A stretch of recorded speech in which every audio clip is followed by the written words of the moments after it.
جب 1937 میں کانگریسی وزارتیں بنی تو ہندوؤں کے کانگریس کے سب سے بڑے لیڈر موہن داس گاندھی، اس نے کابینہ کو ایک آئیڈیل سٹیٹمنٹ دی، ایک ان کو نصب العین دیا، ان کو ایک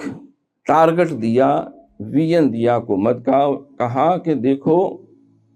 اب پورے ہندوستان پہ انگریزوں کی نہیں بلکہ تمہاری حکومت ہے، تمہاری وزارتیں بن چکی ہیں، اگر چاہتے ہو کہ لوگوں کے جسموں پہ بھی حکومت کرو، لوگوں کے دلوں پر بھی حکومت کرو اور ہمیشہ کے لیے ہندوستان کے والی و وارث بن جاؤ، تو اے کانگریسیوں، اے ہندوؤں، تم میری نصیحت کو پلے باندھ لو، تم ایسا کردار اور ایسا نظام حکومت پیش کرو جیسا ابوبکر صدیق اور سیدنا فاروق اعظم نے پیش کیا تھا۔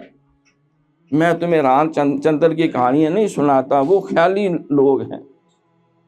وہ ایک ہوائی مخلوق ہیں جن کی کوئی ہسٹوریکل ایتھینٹسٹی نہیں ہے، یہ گراؤنڈ ریالٹیز ہیں۔